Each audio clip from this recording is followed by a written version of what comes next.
गया, बिल्कुल उसके ऊपर। उसकी हवाइयाँ उड़ी थीं। बहुत डरी हुई और घबराई हुई लग रही थी। उसके दिल की धड़कनें मैं अपने अंदर सुन रहा था। प्लीज़ मुराद, पीछे हटो। सच सच बताओ रिदा, तुम्हें वाकई कुछ महसूस नहीं होता? क्या तुम्हारा दिल नहीं चाहता कि मैं तुम्हारे करीब आऊँ? हम एक साथ भी तो रह सकते हैं। मैं उसके चेहरे पे बिखरी हुई लट को अपनी शहादत की उंगली से हटाते हुए बोला। तो वो तो भड़क उठी। पीछे हटे। उसने मुझे दूर करना चाहा। क्यों हटूं? मुझे तुमसे मोहब्बत हो गई है। उसके माथे पे पसीने के कतरे नमूदार होने लगे। मैं तुम्हें अब छोड़ नहीं सकता, तुम्हारे बगैर नहीं रह सकता।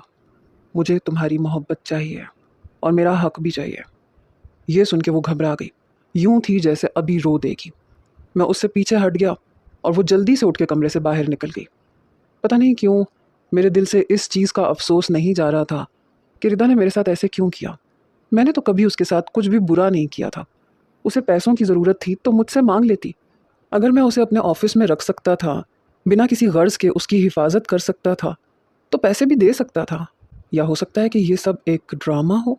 उसका मेरे साथ सफ़र करना, मेरी गाड़ी से टकराना, ये सब कुछ प्री प्लान हो। लेकिन नहीं, उस वक्त तो बाबा को यही लगता था कि मैं हुमैरा से शादी के लिए मान जाऊंगा या वो ज़बरदस्ती मेरी उससे शादी करवा देंगे। मैं जितना इस बारे में सोचता जा रहा था, मैं मज़ीद उलझ रहा था। वो रात को मेरे कमरे में नहीं आई और मैं भी यही चाहता था कि वो कमरे में ना आए, मुझे उसकी शक्ल भी ना देखनी पड़े। सुबह में उठ के तैयार होकर बाहर आया तो वो किचन में थी। मैं ऑफिस चला गया, जानबूझ के ऑफिस से जल्दी निकल आया। रिदा के लिए मैंने कुछ कपड़े खरीदे, साथ में गोल्ड की चेन खरीदी। घर आया तो मेरे हाथ में शॉपिंग बैग्स देख के मेरे वालिद ने मुझे ताज्जुब से देखा। कहने लगे, ये क्या है? मैंने कहा, ये रिदा के लिए है। ये सुन के उन्होंने रिदा की तरफ देखा और वो नफ़ी में सर हिला रही थी। मैंने कहा, इधर आओ, जाओ ये पहन के आओ, आज हम बाहर खाना खाने जाएंगे। रिदा मेरे वालिद की तरफ देख रही थी। कहने लगी, लेकिन खाना घर पे तैयार है। मैंने कहा, हाँ, लेकिन मैं अपनी बीवी को बाहर लेके जाना चाह रहा हूँ। मुझे नहीं लगता कि आपको एतराज़ होना चाहिए। मेरे वालिद कुछ गड़बड़ा से गए। नहीं नहीं नहीं, मुझे भला क्यों एतराज़ होने लगा? तुम्हारी बीवी है, जहाँ चाहे लेके जाओ। मगर परेशान लग रहे थे और उनसे ज़्यादा बुरी हालत उस वक्त रिदा की थी। जाने मन, अभी तक यहीं खड़ी हो, जाओ ना, तैयार हो के आओ। मेरे कहने पे वो कमरे में चली गई। 1 घंटे बाद कमरे से बाहर आई। मेरे लाए हुए जोड़े में हल्के से मेकअप के साथ बहुत अच्छी लग रही थी। मैं उठ के खड़ा हो गया, उसके बाजू पकड़े, उसे अपने पहलू के साथ लगाया। जैसे ही मैं बाहर आया तो उसने मुझे बुरी तरह से धक्का दिया। देखो, अपनी हदें पार मत करो। मैंने कहा, अगर ज़्यादा ड्रामा करने की कोशिश की ना तो तुमने मेरे ही कमरे में सोना है। फिर मैं तुम्हें बताऊंगा कि हदें पार करना क्या होता है। वैसे भी मेरा इरादा बदल चुका है। कहा है ना तुमसे कि मैं मोहब्बत करने लगा हूँ तुमसे। और वैसे भी तुम मेरी बीवी हो। मैंने गाड़ी का फ्रंट डोर खोला। चलो बैठो शराफत से। वो चुपचाप गाड़ी में बैठ गई। मैं उसे एक रेस्टोरेंट में ले गया। खाने का मेन्यू भी मैंने उसके सामने रखा। वो मुंह फुलाए अपना रुख बदले बैठी हुई थी। मुझे कुछ नहीं खाना। मैंने कहा, जब तक तुम कुछ नहीं खाओगी मैं तुम्हारी जान नहीं बख्शूंगा। तुम यहीं होटल में बैठी रहोगी, चाहे रात का 1 बज जाए। मेरी बात सुन के उसने मुझे बड़े गुस्से से देखा। फिर मेन्यू कार्ड से वेटर को ऑर्डर देने लगी। अलबत्ता खाते वक्त उसने कभी लिहाज नहीं किया था, पेट भर के खाती थी। जैसे ही उसने खाना ख़त्म किया, मैंने एक मखमली डिबिया खोली। वहाँ सोने की चेन थी, लॉकेट भी था। मैं उठ के खड़ा हो गया। उसके पीछे आके मैंने उसके बालों को आगे की जानिब किया। उस वक्त वो मजबूर थी, क्योंकि वहाँ बहुत से लोग खाना खाने के लिए आए हुए थे। उनके सामने वो मेरा हाथ झटक नहीं सकती थी, ना ही मुझे पीछे कर सकती थी। मैंने चेन लॉकेट उसके गले में पहना दिया। वो शायद पैसों की लालची थी कि उसने कुछ भी नहीं कहा, कोई इख्तलाफ नहीं किया। चेन पहनाने के बाद मैंने कहा, ये तुम्हारा रूनुमाई का तोहफा है। फिर मैंने जेब में से एक चेक बुक निकाली। उसके हक महर की रकम यूं तो 50,000 थी, लेकिन मैंने 5 लाख का चेक काटा और उसकी तरफ बढ़ा दिया। कहने लगी, ये क्या है? मैंने कहा, यूं तो 50,000 हक महर में लिखा था, लेकिन चलो कोई बात नहीं। तुम मुझसे काफ़ी छोटी हो, कम उम्र हो, खूबसूरत हो, इसलिए मैं तुम्हें अपनी मर्ज़ी से 5 लाख दे रहा हूँ। ये सुन के वो कुछ तज़ब्ज़ुब का शिकार हुई। अगर तुम ये समझ रहे हो कि तुम मुझसे कुछ फ़ायदा उठा लोगे, तो याद रखना, मैं तुमसे पूरा पूरा फ़ायदा उठाने के मूड में हूँ और मैं तुम्हें शादी के तुम्हारे सारे हकूक़ देना चाहता हूँ। हक महर तो मैंने दे दिया, रूनुमाई का तोहफ़ा भी मैंने तुम्हें दे दिया। अब जो हक बचा है वो आज रात पूरा हो जाएगा। उसकी आंखों में मोटे मोटे आंसू देख के मैंने उसका हाथ पकड़ लिया। वो हाथ छुड़वाने लगी। रिदा, मैं तुम्हारा शौहर हूँ, इतना बुरा नहीं हूँ कि तुम आंसू बहा के ये जाहिर करो कि जैसे मैं तुम्हारे साथ कोई जुल्म कर रहा हूँ। आप समझते क्यों नहीं हैं? मैं ऐसा नहीं कर सकती, वो बेबसी से बोली। चलो छोड़ो, ठीक है, कुछ नहीं करते। ये बताओ, क्या मैं तुम्हें अच्छा नहीं लगता? क्या मैं बहुत बुरा लगता हूँ? मेरा छूना तुम्हें तकलीफ देता है? मेरी बात पे बरजस्ता उसने मेरी तरफ देखा। नहीं, ऐसा तो कुछ नहीं है, आप अच्छे इंसान हैं। मैंने कहा, जब मैं अच्छा इंसान हूँ तो मैं तुम्हारी ज़िंदगी में शामिल क्यों नहीं हो सकता? क्या किसी और से मोहब्बत करती हो? मेरी बात पे उसने बरजस्ता नफ़ी में सर हिलाया। नहीं, मेरी ज़िंदगी में कोई नहीं है। हाँ, ये है कि मुझे बहुत से लड़कों ने पसंद किया था, लेकिन बाखुदा मुझे कोई अच्छा नहीं लगा। मैंने कहा, तो फिर मसला क्या है? तुम मुझसे मोहब्बत कर सकती हो, मैं तुम्हारा शौहर हूँ। लेकिन उसे शायद समझ में नहीं आ रहा था कि क्या जवाब दे। मैंने खुद ब खुद कहा कि हाँ, हो सकता है मेरी उम्र से तुम्हें मसला होगा, मैं शायद तुमसे 10-12 साल बड़ा हूँ। उसने फिर से नफ़ी में सर हिलाया। नहीं, ये बात भी नहीं है। फिर क्या बात है? कोई बात नहीं है, मैंने अभी शादी के बारे में नहीं सोचा। आप हुमैरा की तरफ तवज्जो देना, बहुत अच्छी लड़की है वो, मुझसे ज़्यादा खूबसूरत है। मैंने कहा, हाँ, लेकिन मुस्कुराते हुए उसके चेहरे पे डिम्पल नहीं पड़ता और उसके होंठों के ऊपर तिल भी नहीं है जिस पे मैं अपना दिल हार बैठा हूँ। मुझे तुमसे मोहब्बत हो गई है। मैं हुमैरा के साथ ज़िंदगी कैसे गुजार सकता हूँ? उसे कैसे देख सकता हूँ? वो आपकी खातिर बीमार हो गई थी, वो हिचकिचाते हुए बोली। हाँ, तो ठीक भी हो जाएगी, उसे कोई भी अच्छा सा इंसान मिल जाएगा, लेकिन मैं अपनी बीवी को क्यों छोड़ूं? मुझे वो हद दर्जे कंफ्यूज और नर्वस लग रही थी। मैं आपका ये जोड़ा और लॉकेट आपको वापस कर दूंगी, बल्कि मैं घर जाते ही उतार दूंगी, और मुझे कोई हक महर नहीं चाहिए, ये पैसे आप रख लें। मैंने दिल में सोचा, हाँ, तुम्हें ये छोटी मोटी चीज़ों की कहाँ ख्वाहिश है? जब तुम्हें 1 करोड़ मिल रहे हैं तो वहाँ लाखों की चीज़ें तुम्हें कहाँ अच्छी लगेंगी? बहुत लालची लड़की थी। घर जाते ही वो चेन उतारने लगी, लेकिन मैंने उसका हाथ पीछे कर दिया। उसके दोनों बाजू पकड़ के उसे अपने करीब किया। ये तुम नहीं उतारोगी। अगर तुम्हारे दिल में मेरी ज़रा सी भी मोहब्बत है रिदा, तो ये तुम नहीं उतारोगी। मैंने बहुत प्यार से तुम्हें पहनाई है। मैं जानबूझ के उसे एक अजीब सी कशमकश का शिकार कर चुका था। देखना चाहता था कि क्या वाकई उसके दिल में मेरे लिए कोई जगह मौजूद है कि नहीं। मेरे इतने दिन की कोशिशें थोड़ा सा भी रंग लाई हैं या नहीं। ये कह के मैंने उसे छोड़ दिया। काफ़ी देर उसने हाथ में चेन पकड़े रखी, फिर बेबसी से अपने हाथ नीचे कर लिए। चेन को वो उतार नहीं पाई, और ये मेरी बहुत बड़ी कामयाबी थी। मैं यही चाहता था कि उसके दिल में अपनी मोहब्बत का बीज बो दूँ। तकिया उठा के उसने सोफ़े पे रखा और लेट गई। मैंने कहा, मैं तुम्हारे साथ ज़बरदस्ती नहीं करूँगा, जाओ आराम से बेड पे लेट जाओ।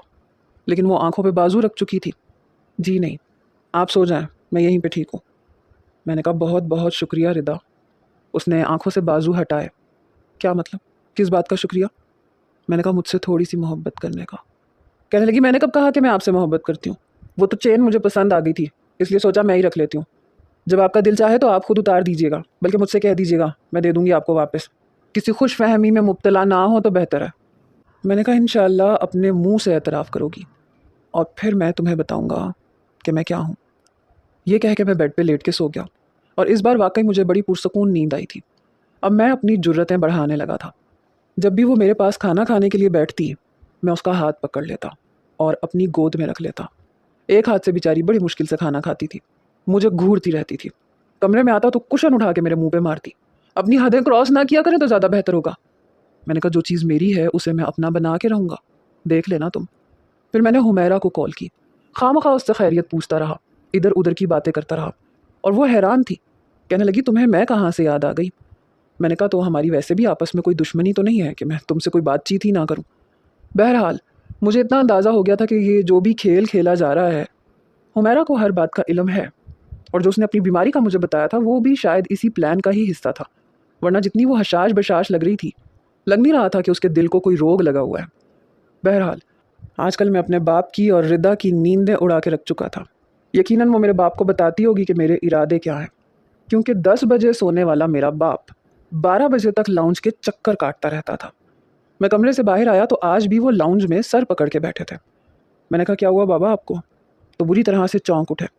नहीं, कुछ भी तो नहीं, ठीक हूँ मैं, बस यूं ही नींद नहीं आ रही थी।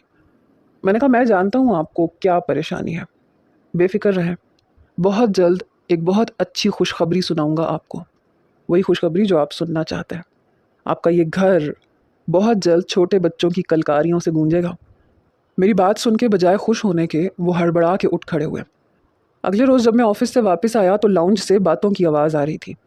तुम तो कह रही थी कि उसका जहन हुमैरा की तरफ बना दोगी और वो तुम्हें छोड़ के हुमैरा से शादी पे राज़ी हो जाएगा। देखो लड़की, मेरे साथ ना ज़्यादा चालाकी करने की कोशिश मत करो। तुम मेरे बेटे को मुझसे छीन नहीं सकती। मैं अपने दोस्त को ज़ुबान दे चुका हूँ। और रिदा की आगे से कोई आवाज़ नहीं आई। बोलती क्यों नहीं हो? क्यों चुप हो? मुझे नहीं पता, मैंने कुछ भी ऐसा नहीं किया। मैं कुछ नहीं जानती। खुदा के लिए मुझसे इस मसले पे मज़ीद बात ना करें। ये कह के वो कमरे में जा चुकी थी। कुछ देर बाद मैंने लाउंज का दरवाज़ा खोला।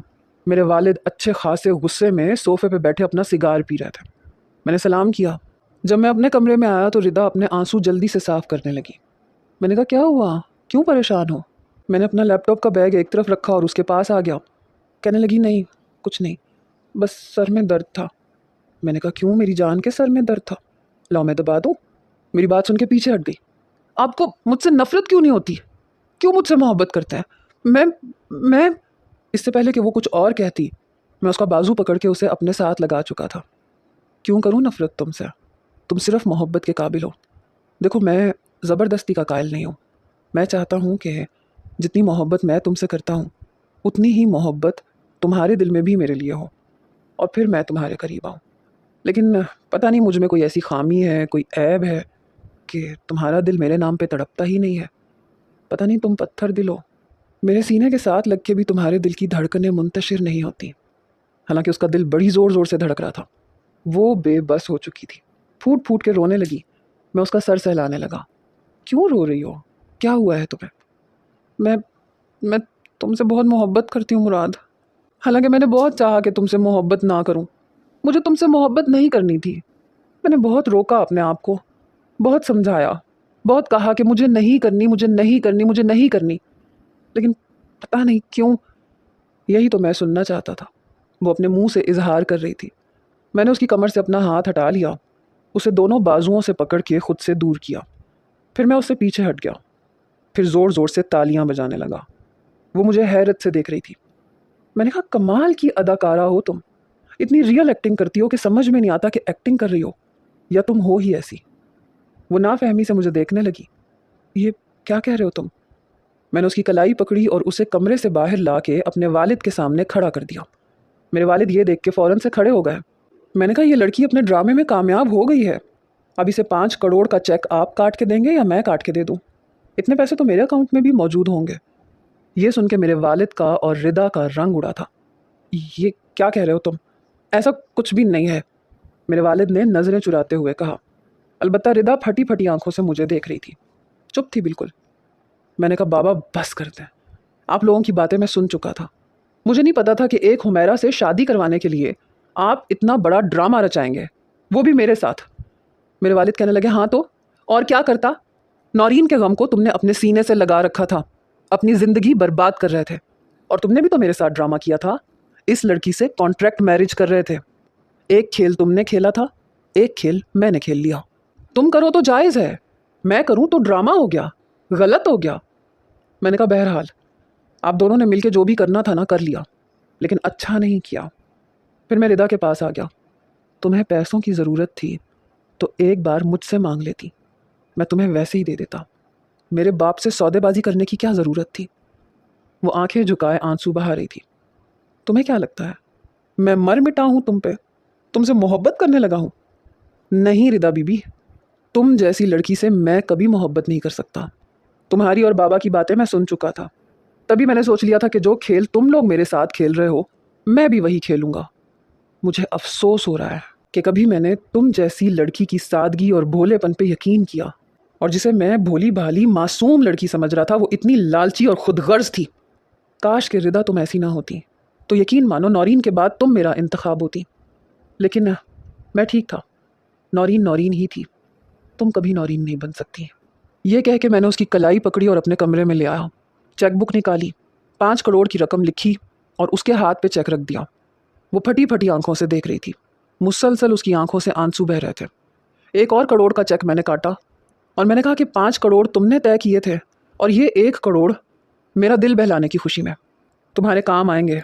मेरी तरफ से एक लग्जरी फ्लैट और ख़रीद लेना। अब तुम यहाँ से जा सकती हो, और कोशिश करना दोबारा अपनी शक्ल मुझे ना दिखाना, वरना मैं बहुत बुरा पेश आऊँगा तुम्हारे साथ। ये कह के मैं कमरे से जा चुका था। मेरे वालिद बाहर खड़े थे। मैंने कहा पैसे दे दिए हैं मैंने उस लड़की को, और अब आप अंकल असगर से इनकार कर दें। मैं हुमैरा से शादी किसी भी कीमत पे नहीं करूँगा। आप उन्हें झूठे आसरे देना छोड़ दें। ये कह के मैं घर से बाहर आ गया। पूरा दिन सड़कों पे बेमकसद गाड़ी चलाता रहा। रात को देर से घर पहुंचा। मेरे वालिद अभी भी लाउंज में बैठे थे। कहने लगे रिदा जा चुकी है। मैंने कहा बहुत अच्छी बात है, अच्छा हुआ कि वो चली गई, वरना मैं उसे धक्के दे के निकालता।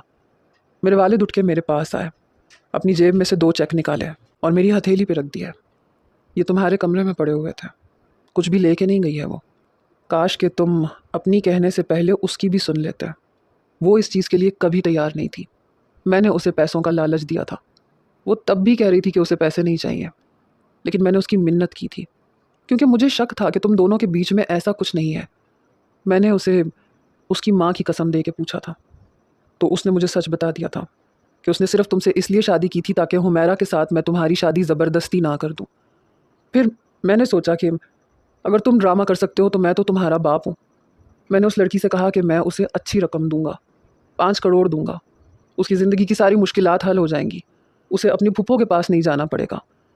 उस वक्त वो लड़की तुमसे मोहब्बत नहीं करती थी, इसलिए उसने मेरी हर बात मान ली। मैं ये चाहता था कि तुम ज़िंदगी की तरफ लौट आओ। मैं चाहता था कि तुम वैसे ज़िंदगी गुजारो जैसे सब गुजारते हैं। शादी करो, बच्चे पैदा करो। मुझे हुमैरा पसंद थी।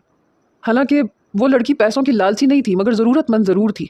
अपनी फूफो के घर वो नहीं जा सकती थी, वहाँ उसे इज्जत का खतरा था, और तुम उसे अच्छे भी लगते थे। मुझे डर था कि कहीं तुम लोगों के बीच में मोहब्बत ना हो जाए, इसलिए मैंने उस लड़की को पैसों का लालच देना चाहा। मुराद, अगर वो पैसों की लालची होती तो ये चेक वापस छोड़ के ना जाती। तुम्हारी ड्रेसिंग टेबल पे पड़े हैं, यहाँ तक कि वो कपड़े तक नहीं लेके गई। पता नहीं कब चली गई। कम से कम अपने जज्बात पे कुछ तो कंट्रोल करना चाहिए था। इतना गुस्सा करने की क्या ज़रूरत थी। पता नहीं अब वो बच्ची कहाँ होगी। मैंने कहा तो आपको तो वैसे भी उससे सिर्फ काम लेना था, उसे बहू के तौर पे कबूल तो नहीं करना था ना। अच्छा है चली गई, जान छुटी। ये कह के मैं अपने कमरे में आ गया। देखा तो ड्रेसिंग टेबल पे वो चेन पड़ी थी, साथ में 5 लाख का चेक। मैं ड्रेसिंग टेबल के पास आया तो चंद आंसू गिरे हुए थे। मेरा दिल धक से धड़का था। मैंने शावर लिया और बेड पे लेट गया। मुलाजमा कहने लगी साहब जी खाना खा लें।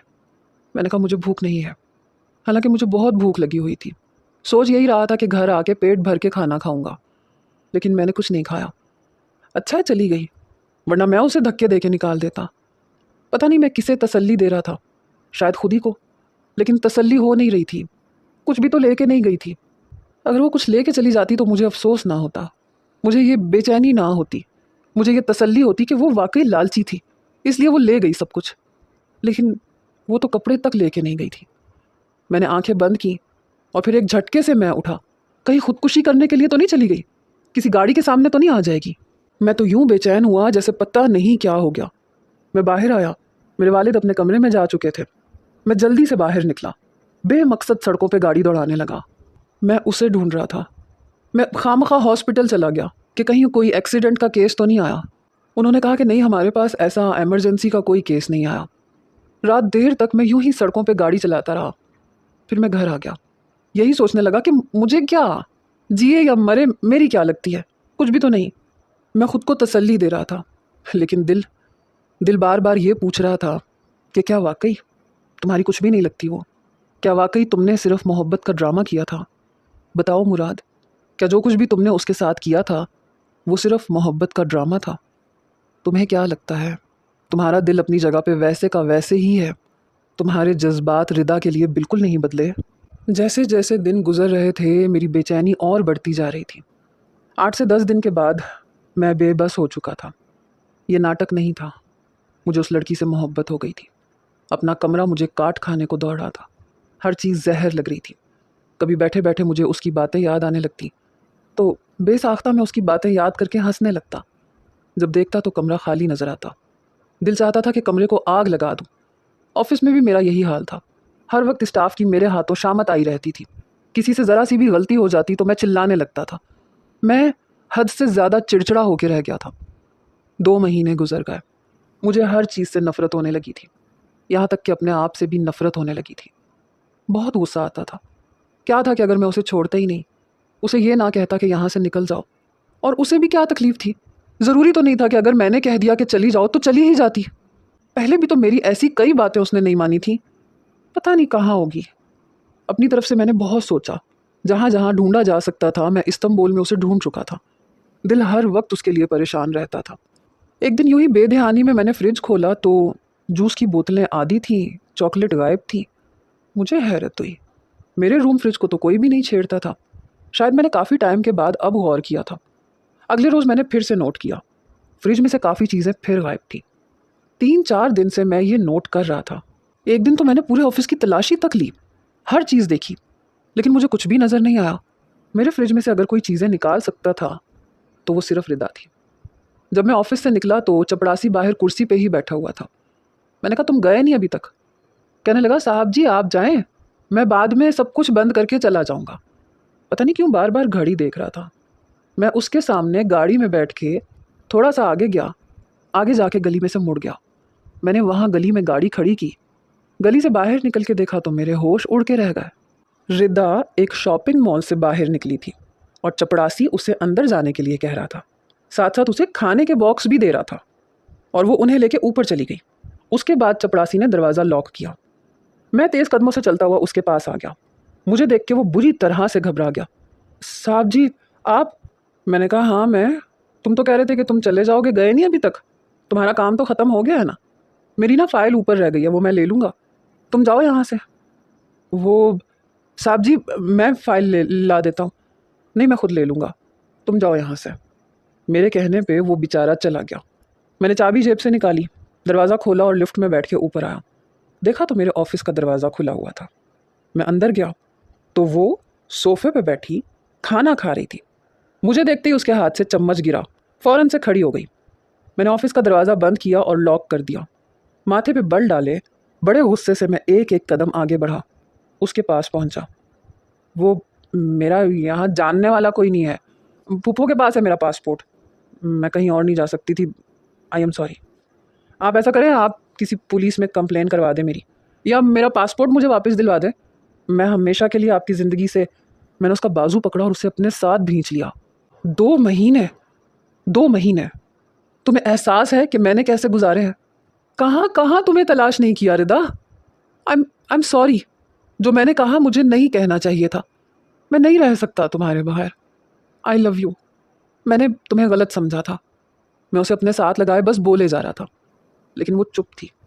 फिर मेरी तरफ देख के कहने लगी, मुझे आपके वालिद से कोई पैसे नहीं चाहिए थे, लेकिन मैं ये चाहती थी कि आप हुमैरा से शादी कर लें, क्योंकि आपके बाबा मुझे कबूल करने के लिए तैयार नहीं थे, और उस वक्त तो आपको मुझसे मोहब्बत भी नहीं थी।